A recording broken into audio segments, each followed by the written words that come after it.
मी ना जंगल आणलेलं आहे. जंगल हे बघ इथे तयार करायचं आपल्याला.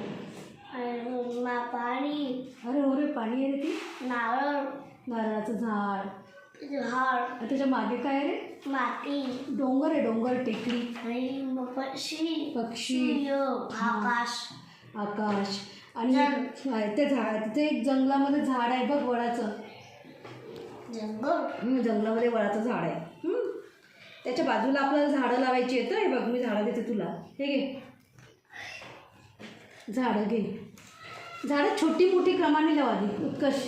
आणि छोट्यापासून मोठ्यापर्यंत लाव क्रमाने. मी हो, इथे लाव ना आधी, आधी खाली लाव ना. खाली क्रमाने लाव ना, छोटं मोठंच्यापेक्षा मोठं असं लाव. इथे तुटली ते तुटलं, जाऊ दे. हे जे राहिले आहेत ना ते लाव. छोटे त्याच्यापेक्षा मोठे, त्याच्यापेक्षा मोठे, असं. हां, क्रमाने लाव. पहिलं सर्वात छोटा.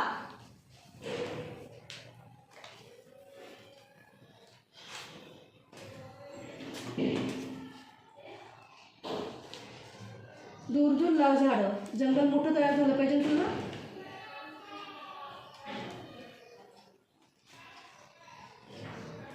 हां, छोटं मोठं आणि मोठं असं लावलं ना.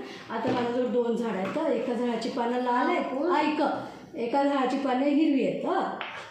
हिरव्या झाडाचं पान दगडाजवळ ठेव. हां, बरोबर लाव. आणि लाल झाडं तिकडे लाव. आता मला अजून सांग, जंगलमध्ये कोण कोण राहतं? सिंह. हां, सिंह. आणि अजून वाघ. तर माझ्याकडे हत्ती. या सगळ्यांना जंगली प्राणी म्हणतात. हो, माझ्याजवळ वाघ आहे. वाघ जंगलात ठेव त्याला. इथे ठेवतो. आणखी माहिती आहे का, माझ्याजवळ आहे जिराफ.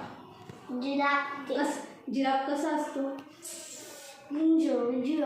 उंच मान असते त्याची. त्याला वडाच्या झाडाजवळ ठेव. ऐक, जिराफला वडाच्या झाडाजवळ ठेव.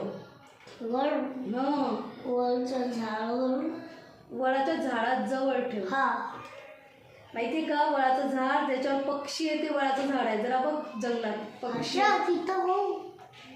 ते झाड आहे उत्कर्ष, वडाचं झाड. वडाचं झाड कसं सांगितलेलं आहे मी तुला? हे बघ, वडाचं झाड, त्याच्या मुळा अशा खाली आलेल्या असतात लोंब करत. त्याच्यावर पक्षी आहे. त्या झाडाजवळ जिराफ ठेव. हां, आता माझ्याजवळ आहे हत्ती. कसा असतो हत्ती? उंच असतो. पाणी उडवतो. कशाने उडवतो पाणी? पण ते काय असते ज्याने पाणी उडवतो? म्हणतात सोंड. ऐकून घ्या आधी, त्याला म्हणतात सोंड. हे मोठे मोठे कान, सुपासारखे. हां, मोठे मोठे असतात सुपा एवढे. आणि हे काय आहे? 2 दात.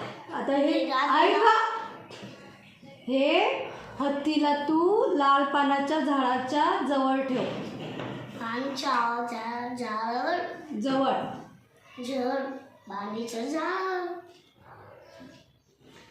लक्ष देऊन ऐक. लक्ष देऊन ऐक परत. हत्ती लाल पानाच्या झाडाजवळ ठेव. लाल पाणी झाडावर ठेव. काय कुठे दिसतो? लाल पाणी कुठे दिलास? हे लाल पानाचं झाड आहे ते. लाल पाणी. हत्ती लाल पानाच्या झाडाजवळ ठेव.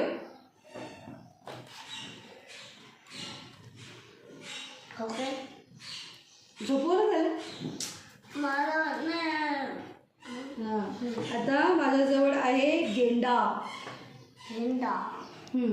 गेंडा ठेवतो वाघाच्या बाजूला. हां, आता माझ्याकडे आहे साप. साप कसा असतो? जंगलात असतो. पण कसा असतो? पाणीमध्ये. कसा असतो? हां, दिसतो कसा तो? मोठा. मोठा असतो. आकाराला कसा असतो? लाल. लांब. लांब. लांब असतो ना, असा लंबा असतो ना. ऐकून ठेव, ऐकून ठेव. साप दगडावर ठेव. झाडावर जिंदा. तुला ऐकून येते का? कानाला हात लाव, लक्ष देऊन ऐक. साप दगडावर ठेव. डोळ्यावर ठेव. कुठं आहे? डोळ्यावर ठेव. असं बरोबर झाडावर सांगितलं का मी? नाही. मग कशावर सांगितलं? मग दगड तिथंच आहे ना, मग बरोबर ना. मग दगडावर ठेवायचा. आता माझ्याजवळ आहे पानघोडा. पांगुळा. पानघोडा कुठं राहत असतो? दूर. पाण्याजवळ. त्याला नदीजवळ ठेव. पानाजवळ पान. इथंचे पान नाही, पान वाजवळ. ऐक, लक्ष देऊन ऐक उत्कर्ष. पाण्याजवळ पाण्याजवळ पानघोडा पाण्याजवळ ठेव. हा, पाण्याजवळ ठेव. ते पानं चालला. मग आता ऐक, माझ्याजवळ आहे झेब्रा. झेपला. माझ्या जवळ आहे झेब्रा. पांढरा झेपला. हा, पांढऱ्या काळ्या पट्ट्या असलेला तो झेब्रा हिरव्या झाडाच्या समोर ठेव. झाडावर पासून ठेव. झाडावर नाही म्हटलं मी, लक्ष देऊ नाही. हिरव्या आला. समोर. हा, समोर ठेव. ठीक आहे.